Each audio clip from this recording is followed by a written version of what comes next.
A lot of great news for Enjin Coin lately as price action is breaking to the upside.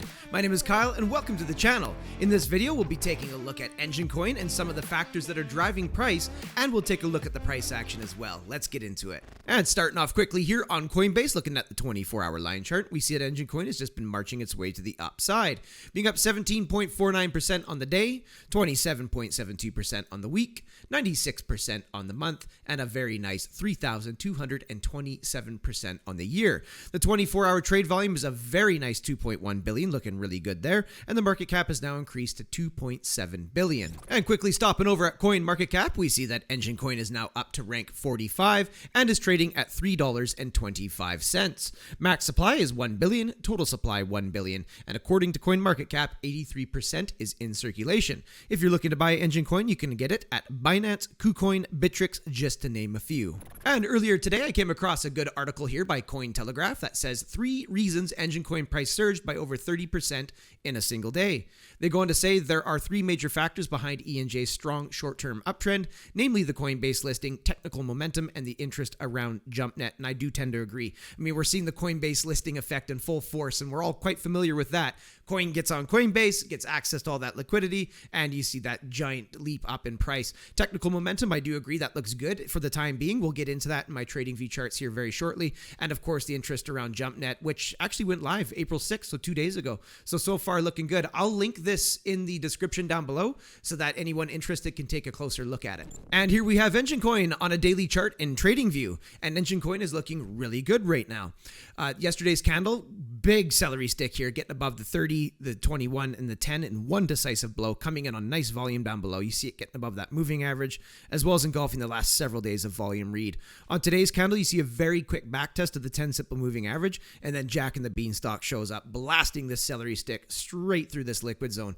And I mark these zones out in my chart because that's typically where you find really staunch resistance. So when you see an asset blast through one of these areas on closing basis, so if this candle closes up above here, that can signal a probable change of behavior between the buyers and sellers. And of course, knowing some of the news that's backing this, it comes as no surprise. This candle will close in about 1 hour from the time of recording, and it does look probable to close above this level. So the top side of this box is coming in at $3.08, and I want to see candles stay above that zone. Confirm this as future support, and that'll be another testimony that this breakout is very legit. Of course, that volume down below is looking really good right now.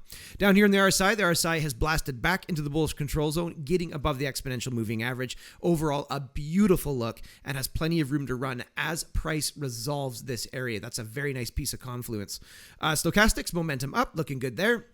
And on the MACD, we do see a bullish cross taking place. And this is one of the few times that I would consider that a buy signal because price is taking out structure here. So it's breaking structure. It's getting above that former resistance. Of course, it needs to close up there. But I mean, at the time of recording in 1 hour, it's likely to do that. But seeing a bullish cross come at the same time as structure gets resolved like that can be a very powerful signal. Of course, none of this is a guarantee. This is not a crystal ball. I'll be the first to tell you that. But it is a statistical probability and a statistical advantage over the market. And the biggest reason why I use technical analysis is so that I can have an actionable thought through plan when it comes to putting my hard-earned money at risk. Let's toggle this into a 12-hour. 12-hour looking good. We see lots of buy volume coming in here. 3 candles ago, we see getting above the 55 as well as those other 3 moving averages. And then it's just been nothing but follow through ever since with that convincing volume. That's looking good. I see that the 10, 21, and 30 are looking to expand. So looking good there as well. RSI back in the bullish control zone. In fact, it actually tested the bearish control zone, found support, and it just a rocket ship straight through the exponential into the bullish control zone. Looking good. MACD, bullish cross. Couple green bars of positive momentum, looking good there. Let's take this into a 4-hour. And on the 4-hour, very cool. So we see the 4-hour getting through that liquid zone and now back testing it.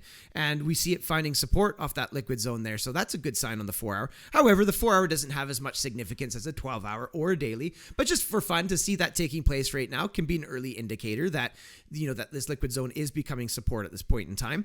But we're going to want to see the 4 hours spill into the 12 and then the 12 spill into the day. But there could be some good downstream effects here. RSI is in the bullish control zone with plenty of room to run. Exponential is very positive positively sloped, looking good there.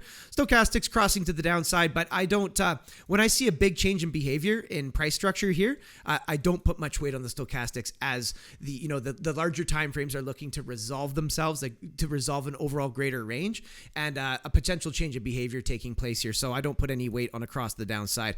In fact, stochastics can live in that area for quite some time as the price action begins to trend. MACD losing a little bit of momentum here.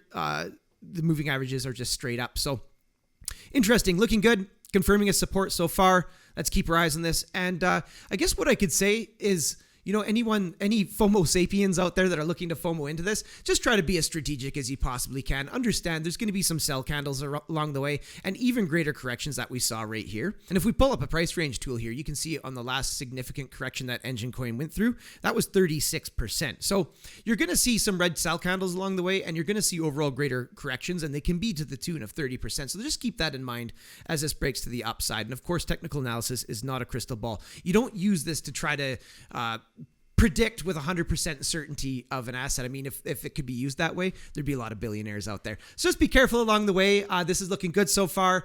Again, I'm going to want to see that hold up as support, and then Enjin Coin could be well on its way for another massive leg to the upside. So congratulations to anybody holding Enjin Coin that's cashing in on these gains. Good for you. And thank you so much for coming by and checking out this video. Looking forward to seeing you in the next one. And until I see you again, have yourselves a powerful day.